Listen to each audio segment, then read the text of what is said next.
Assalamualaikum warahmatullahi wabarakatuh.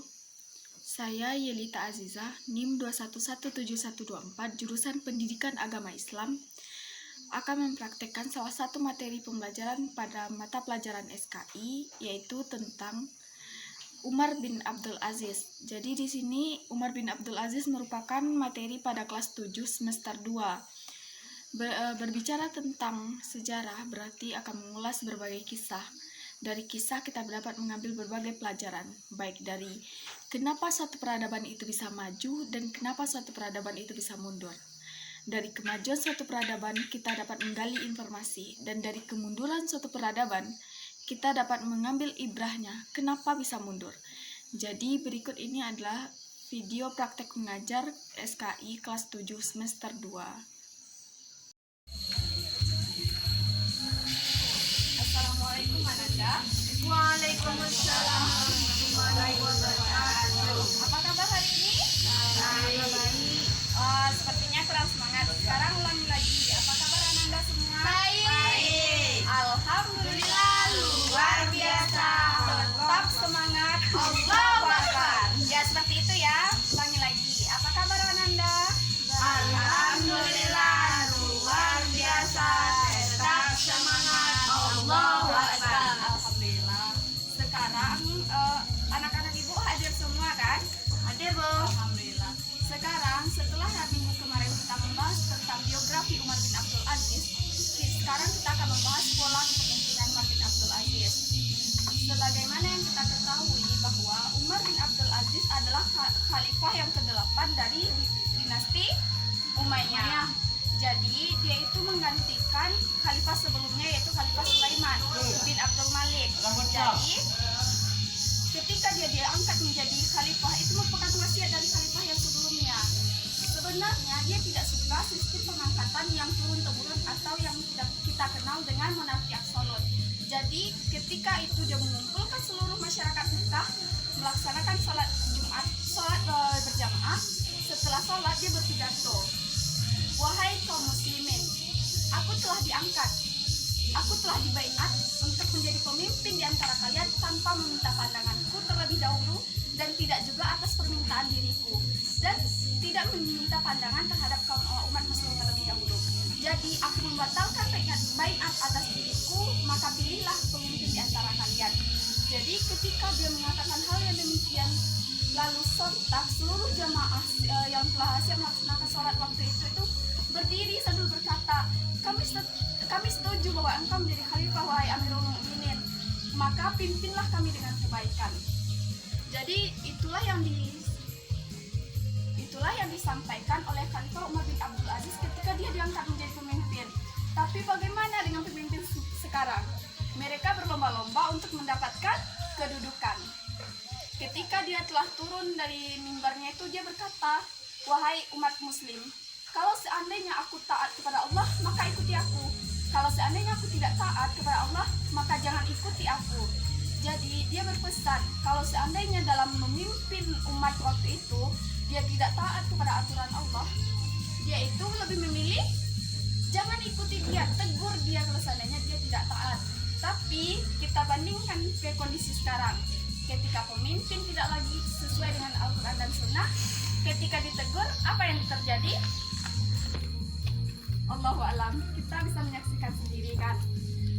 Selanjutnya, melihat perilakunya yang begitu warok terhadap harta, terhadap kepemimpinannya, dia itu pernah mengumpulkan semua ulama dan berkata, "Wahai para ulama, kalau seandainya harta yang telah dikumpulkan oleh orang-orang sebelumku secara zalim, bagaimana aku?" Lalu para ulama berkata, "Tidak masalah, karena dosa itu ditanggung oleh orang yang mengumpulkan, dan engkau tidak mendapatkan dosa dari apa yang mereka lakukan." Tapi dia tidak puas dengan itu. Dia tetap mengumpulkan pendapat yang lain dari masyarakat, termasuk anaknya sendiri. Anaknya pun berkata, "Wahai ayah, kembalikan, karena itu bukan hak kita." Jadi seperti itulah Umar bin Abdul Aziz ini dalam memimpin. Kalau selama masa pemimpinannya, yang diraihnya itu banyak. Yang pertama itu di bidang agama, yaitu mengembalikan ajaran Islam itu seperti sedia kala. Yang kedua yaitu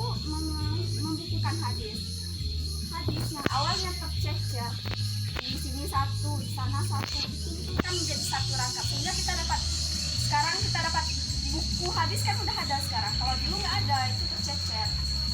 Anak-anak ibu tahu kapan Umar bin Abdul Aziz itu lahir? Silakan Poni. 61 Hijriah. Nah ya, benar sekali. Dari yang ibu ceritakan tadi, dari pola kepemimpinan, ada yang tahu bagaimana kepribadian Umar bin Abdul Aziz? Ya, silakan Anel. Ya, Zuhur. Mutia tahu? Wara. Iya, Wara. Tesya? Mengajarkan ketahidan, mengubah perilaku masyarakat India, melindungi HAM. Baiklah, sudah dirangkum semuanya ya. Jadi kepribadian yang dapat kita contoh dari Umar bin Abdul Aziz adalah dia orang yang sangat wara. Bahkan ketika suatu ketika dia sedang melakukan tugas negara dengan memakai lampu negara, anaknya datang sambil mengerjakan sesuatu yang lain. Lalu lampu itu sampai dimatikan. Kenapa? Karena dia takut. Dia tidak mau menjadikan fasilitas negara untuk kepentingan pribadinya atau kepentingan keluarganya. Seperti itulah kewaraan dari Umar bin Abdul Aziz itu sendiri. Dapat kita lihat bahwa Umar bin Abdul Aziz ini merupakan sosok pemimpin yang waktu itu sangat dikagumi oleh masyarakatnya. Ketika pemimpin yang sebelum-sebelumnya hidup dengan kemewahan dan segala macamnya, tidak dengan beliau. Bahkan beliau tidak memiliki yang kalau sekarang namanya bodyguard. Kalau itu kan ada pengawal khalifah. Jadi dia tidak memiliki pengawal khalifah. Jadi ketika di bidang sosial politik dia meniadakan pengawal khalifah itu sendiri. Dari anak-anak ibu ada yang ditanyakan? Sudah paham? Kalau sudah paham berarti bisa menjawab pertanyaan ibu kan? Jadi ibu akan bertanya, apakah Umar bin Abdul Aziz suka dengan baiat atas dirinya ketika pertama kali diberi wasiat oleh Sulaiman? Tidak. Ya benar, tidak. Tapi dia lebih memilih untuk membatalkan baiatnya dan meminta seluruh jamaah untuk kembali membaiat siapa yang mereka suka. Jadi sistem kepribadian Umar bin Abdul Aziz siapa yang tahu? Ya benar. Sepertinya anak-anak ibu sudah paham. Untuk minggu besok kita itu akan membahas tentang materi selanjutnya, yaitu tentang, ada yang tahu? Kita akan bahas tentang kemajuan yang pernah diperoleh pada masa Khalifah Bani Umayyah. Jadi persiapkan untuk anak-anak ibu membaca buku di rumah. Kita akhiri pembelajaran kita hari ini dengan membaca Alhamdulillahirrahmanirrahim.